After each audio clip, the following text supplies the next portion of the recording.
Prenez votre voiture en main. Allez, bon courage pour attaquer ce matin, ce lundi 31 juillet, là sur Énergie. On va écouter David Guetta, on va écouter l'artiste dans le système de l'été, juste après les infos sur Énergie, les tout pile 8h30.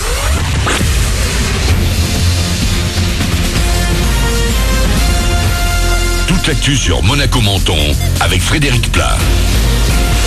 Bonjour, il fait déjà bien moite ce matin sur la Côte d'Azur et avec la chaleur annoncée aujourd'hui et cette semaine, il va falloir vous y habituer.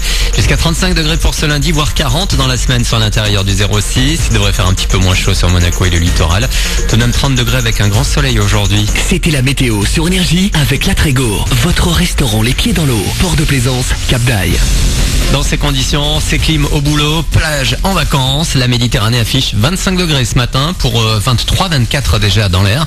Pensez à la crème solaire avec un indice UV de 8 pour aujourd'hui et un coup de soleil assuré en moins de 30 minutes sans protection. La clim, c'est bien, ça permet notamment de bosser dans de meilleures conditions, mais ça contribue aussi à la dégradation de la qualité de l'air.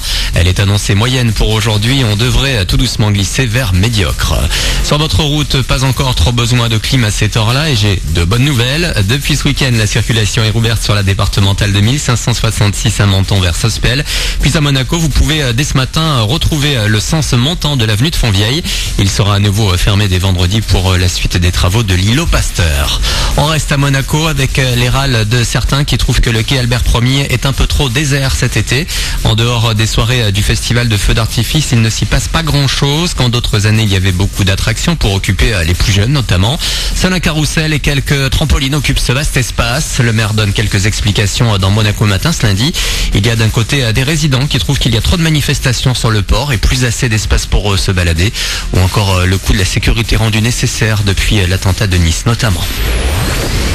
Un petit amuse-bouche avant le plat de résistance. Julian Peretta est de retour avec Private Dancer, son nouveau single et surtout le premier extrait de son prochain album en préparation. Après Lost Frequencies et le niçois The Avener, cette fois le Britannique s'est associé à un autre Azuréen, Feder, pour nous faire danser. Une collaboration qui s'est faite très naturellement. J'aime ce titre car il est frais et ne ressemble à aucun autre. C'est un mélange d'instruments acoustiques et d'électro avec une touche de musique latine. J'ai composé une version guitare-voix lors d'un voyage à Copenhague et puis je l'ai confié à Feder qui s'est occupé du reste. Je trouve son travail vraiment intéressant. Il se démarque complètement des autres DJ car il est capable de se renouveler sur chaque morceau en explorant des sonorités différentes. J'étais déjà un grand fan de son premier single Goodbye. On partage aussi la même passion pour les vieux sons, notamment pour le hip-hop old school. On n'a pas tout à fait les mêmes influences, mais quand on entend une belle mélodie ou une bonne rythmique, on tombe tout de suite d'accord.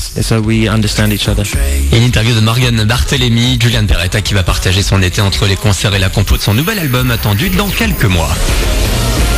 Voilà pour votre actu, bon début de journée à vous, bon réveil.